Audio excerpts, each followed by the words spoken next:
Alors, donc, je m'appelle Sébastien Gary, je suis intervenant au CNAM depuis quelques années déjà. J'interviens sur un programme de Master 1, la première année d'un Master de management commercial, Master vente, auprès d'étudiants. Et donc, dans ce programme, j'anime le Business Game Compete, où on va faire vivre une expérience de clients B2B à des futurs acheteurs pour leur faire un vie-ma-vie de clients B2B. Alors, Compete est un business game inspiré de l'expérience professionnelle de son concepteur qui était directeur des achats dans une grande entreprise. Donc le principe, c'est de faire participer à une simulation de la vie d'un directeur des programmes ou d'un acheteur qui va devoir gérer un panel de fournisseurs, l'optimiser, gérer les risques, réduire les coûts et créer de la valeur. Donc ça se joue sur un ordinateur, on a besoin d'une connexion internet et d'un PC, et c'est tout. On se connecte à un serveur distant, donc c'est très léger en termes de logistique et de système informatique. Donc c'est plutôt pratique et facile à mettre en œuvre dans les différentes formations. Donc les objectifs du jeu, c'est de faire vivre une expérience aux étudiants. Ensuite, l'enseignant ou l'intervenant, lui, va exploiter cette expérience à des fins pédagogiques. Par exemple, j'anime ce business game également avec de futurs acheteurs. Donc là, la logique, c'est de leur faire mettre en pratique dans un environnement sécurisé, sans risque pour un employeur quelconque, les actions qu'ils ont vues en cours magistraux pour être proches du réel. Ici, avec des étudiants futurs commerciaux, futurs vendeurs, c'est de les faire se mettre à la place de leurs futurs clients, comprendre ce que causent les éventuelles défaillances des fournisseurs pour qu'ils puissent eux en tenir compte dans leur management de la relation client et qu'ils puissent en tirer des enseignements pour améliorer leur prospection future, notamment en comprenant quelles sont les occasions et les moments où les clients B2B ont besoin de nouveaux fournisseurs, se mettent à en chercher et comment ils font pour les trouver. Alors, le choix de l'utilisation de Compete, il est multiple.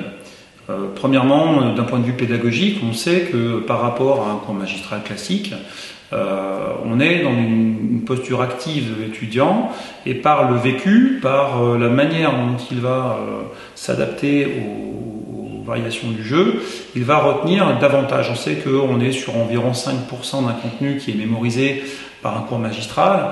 On est sur des activités comme celle-là entre 75 et 95% de mémorisation, les éléments centraux. Donc c'est très performant en termes d'apprentissage. On sait aussi, et c'est une des raisons qui fait que ça marche, que en termes de pédagogie, les sciences cognitives nous disent que les souvenirs et l'encodage des souvenirs est associé aux émotions. De préférence des émotions positives, parce que dans les émotions négatives, on peut créer des blocages. Et quand on est associé à des mémoires, des éléments positifs, on va stimuler ce qu'on appelle la mémoire épisodique, et qui va favoriser l'ancrage des souvenirs dans le temps. Là, on va associer ces souvenirs à des situations. Donc, le principe, c'est cette performance pédagogique-là qui est recherchée, et deux, donner du sens aux enseignements magistraux, parce qu'on ne peut pas non plus faire sans, il y a d'abord besoin d'avoir des contenus également, ils vont être mobilisés, mis en œuvre, et ça va leur donner du sens dans la manière de les imbriquer. En cours magistraux, on va vous apprendre à vous servir d'une scie, d'un marteau, d'un clou. Là, on va se mettre en situation pour construire une cabane. On voit que par des chemins différents, ils finissent finalement tous par converger vers la bonne méthode et vers l'apprentissage des bons réflexes et des bons enseignements et des bonnes leçons à tirer de tout ça. Ce qui est important à la fin, c'est effectivement de bien leur faire passer par une verbalisation de ce qu'ils ont retenu, sinon on reste sur une expérience où on s'est bien amusé et puis finalement on repart, on n'en a pas forcément retenu grand-chose. Donc c'est important de les faire s'exprimer à travers une petite soutenance écrite où je les guide avec des questions précises sur ce que ça leur a apporté, sur ce qu'ils ont retenu. Histoire qu'ils en gardent une trace dans leur mémoire.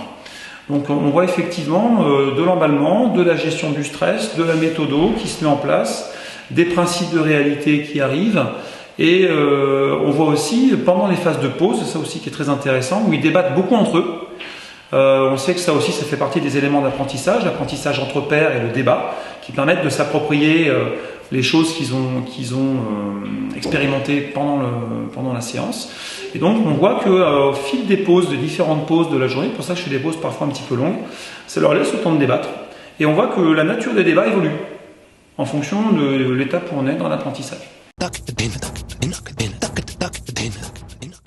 Alors, notre sentiment était plutôt bon. L'intervenant nous a bien expliqué dans la thématique dans laquelle on allait nous trouver. Plutôt un bon ressenti. On a pu découvrir le métier d'acheteur et puis comprendre un peu les aléas, les attentes de tous les fournisseurs dans notre entreprise.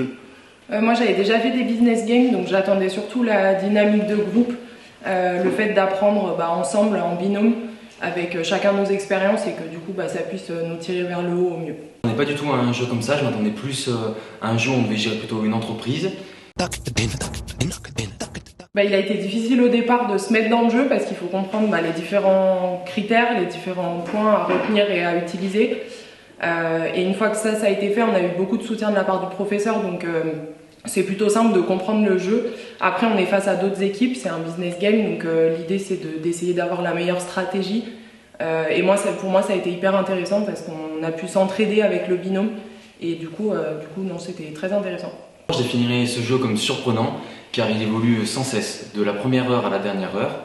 Au niveau de la première matinée, ça avait été un peu compliqué avec ma binôme, où il fallait comprendre les fonctionnalités et où on s'est même planté dès le début. Après, on nous a remis un peu une stratégie, on va dire, d'entraide et de complémentarité pour pouvoir remonter notre pente. Alors moi, c'était un peu l'inverse. J'ai abordé en fait le jeu en pensant qu'il était assez facile. Et il s'avérait que pas du tout, c'était plutôt une difficulté assez importante. Avec mon binôme, on s'est un peu précipité, cherché des profits, tout ça. Et on n'a pas fait attention en fait, aux points qui créent la difficulté du jeu, donc les accidents, les notes qu'on adresse aux fournisseurs. Et ça nous a pénalisé un peu au début, mais ensuite on a su reprendre et faire un score tout à fait correct. Moi, ce que j'ai retenu de ce jeu, c'est vraiment la fiabilité. Toujours regarder en fait la plupart des indicateurs, jamais regarder qu'un point, se concentrer sur un ensemble. Et ce qui va me permettre de retenir dans ce jeu, ça va être vraiment l'uniformité en fait des fournisseurs. Ce qui va m'apporter de plus, déjà, c'est comprendre et analyser l'environnement où se trouvent mes fournisseurs. Et puis, lier cette étude, cet exercice et mettre en pratique dans mon entreprise ou dans mes futures expériences professionnelles. Moi, de ce que j'en ai retenu, c'est vraiment la découverte du métier d'acheteur. On s'est rendu compte que c'était absolument pas la négociation qui comptait dans ce métier, c'était, comme tu dis, la fiabilité de ses fournisseurs. On a pu découvrir le métier d'acheteur, donc pour ceux qui travaillent notamment en B2B, l'idée c'est de pouvoir avoir une vision sur comment gérer ses fournisseurs, quels sont les critères à prendre en compte. Et du coup, je pense que moi qui travaille en B2B, ça va me servir pour ma liste de fournisseurs, ma liste de critères pour les choisir, les sélectionner, etc. Une anecdote pour ma part, ça serait plutôt qu'on a le droit d'utiliser un joker, on va dire, et c'est que certains ont bien su tirer leur épingle du jeu pour nous dépasser dans les derniers instants, donc c'était bien joué de leur part, très intéressant. Et moi, l'anecdote, au départ, on était très bien parti avec ma binôme, on était sur un bon résultat et en fait, on s'est très vite moqué des autres et on est très vite redescendu en négatif. Donc fallait bien prendre tout en compte et pas se réjouir trop vite d'une réussite. On va dire de stress, où avec ma binôme, on était vraiment très très mal parti. On avait fini les premières heures du jeu, les 2 heures en négatif, et puis après on a essayé de se ressaisir pour essayer de donner le meilleur de nous-mêmes. On a cherché à aller le profit le plus rapidement possible. Et c'est ça qui a fait qu'on a été premier pendant presque toute la deuxième journée et on s'est fait rattraper sur la fin car on avait gaspillé notre temps et notre argent.